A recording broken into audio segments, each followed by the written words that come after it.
Hello guys, আজকে আমি চলে গেছিলাম পলাশডাঙ্গায় খেলা দেখতে। সেখানে হচ্ছে ক্রিকেট টুর্নামেন্ট। আমি আর আমার বন্ধু মিলে চলে এলাম পলাশডাঙ্গা। যেহেতু আমরা একটু তাড়াতাড়ি চলে এসেছিলাম, তাই এখানে এসে দেখি দর্শকগুলো সব বেরিয়ে যাচ্ছে। তারপর বুঝতে পারলাম খেলা নাকি শেষ হয়ে গেছে। This is our Kopal, we are going to Bhopal. তাই পলাশডাঙ্গা পেরিয়ে আমরা ভোপালের উদ্দেশ্যে রওনা দিলাম। এরপর আমার বন্ধু আমাকে বলল, তুই ভোপালের রাস্তা জানিস? এরপর আমি বন্ধুকে বললাম, তুই আলামপুর পেরিয়ে সোজা চল। এরপর আলামপুর ঢুকতে না ঢুকতে আলামপুরের পোস্টার দেখি ঘুমের ওষুধ খেয়ে ঘুমানোর চেষ্টা করছি।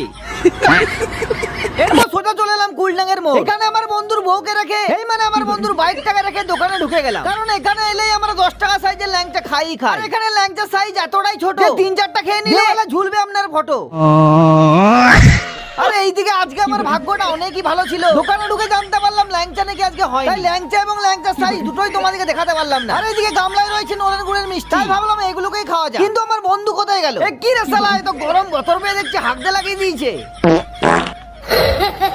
এইদিকে আমার বন্ধু মিষ্টি মিস্ত্রির কাছে মিষ্টি কথা বলে মিষ্টির রেসিপি জেনে নিল, যাতে বিয়ের পর তাকে মিষ্টি না কিনতে হয়। কারণ মিষ্টি কিনতে কিনতে সে ভিখারি হতে যায় না। কিন্তু আমার বন্ধু এটা জানে না, বিয়ের পর সে এমনিতেই ভিখারি হয়ে যাবে।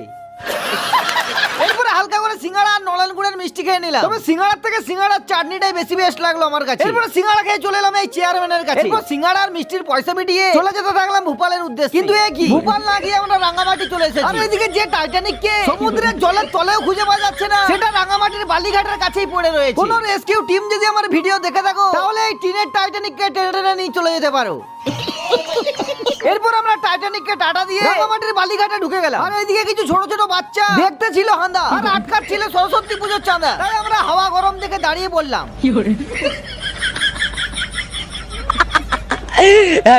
এইদিকে আমার জোরে প্রেসারও পেয়ে গেছে। প্রেসারকে প্রেসার কুকারে চাপিয়ে হালকা করে দিলাম। তবে আমার বন্ধু শাশুড়ি যে এই কাশি চপে বাটি কেক রেখে যাবে সেটা ভাবতেও পারেনি। এই হচ্ছে বাটি, আর কেকটা আমরা খেয়ে নিয়েছি। ভিডিও করলাম এখানেই শেষ। আর লাস্টে একটা কথাই বলবো, my channel is here, please like comment share.